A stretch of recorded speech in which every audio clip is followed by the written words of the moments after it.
महाराष्ट्रामध्ये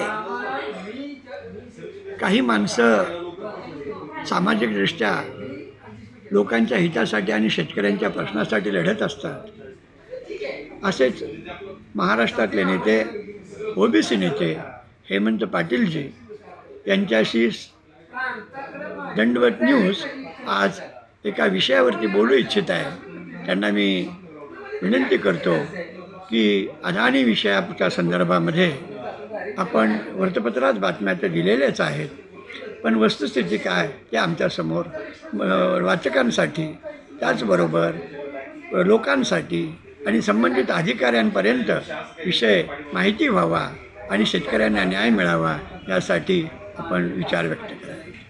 नमस्कार। आपण पाहतो की देशामध्ये माननीय मोदी साहेबांचं सरकार आल्यापासून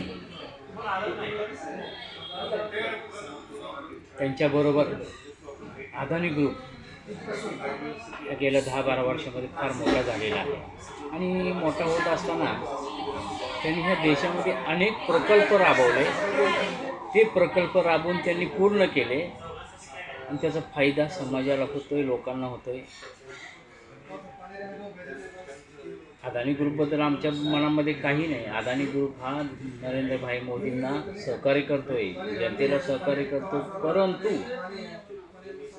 अदानी ग्रुपने जो सातारा जिल्ह्यामध्ये पाटण तालुक्यामध्ये जो हायड्रो प्रकल्प चालू केलेला आहे, त्या ठिकाणी शेतकऱ्यांची 500 एकर जमीन कवडी मोल भावाने घेऊन त्या ठिकाणी हायड्रो प्रकल्प स्थापन करण्याचं ठरवलेलं आहे। जर हा प्रोजेक्ट घेतला तर त्या प्रोजेक्टसाठी पर्यावरणाची परमिशन लागते, खनिजची लागते, कलेक्टरची लागते, प्रांत ऑफिस असेल, तहसीलदार ऑफिस, ग्रामपंचायत असेल, प्रत्येक गोष्टीला प्रत्येक वस्तूला त्या ठिकाणी परमिशन लागते।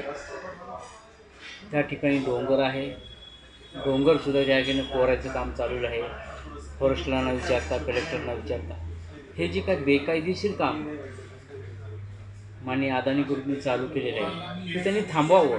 त्यांनी कायदेशीर मार्गाने परमिशन घेऊन चालू करावं। आमचा त्यांच्या प्रोजेक्टला विरोध नाही, परंतु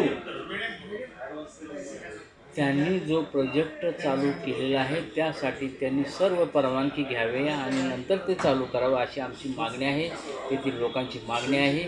आणि ही मागणी जर पूर्ण झाली नाही तर आम्हाला त्या ठिकाणी जाऊन आंदोलन करावं लागेल। आंदोलनाच्या माध्यमातून ते काम बंद पाडावं लागेल। याची नोंद माननीय जिल्हाधिकारी सातारा यांनी घ्यावी। नमस्कार, जय हिंद।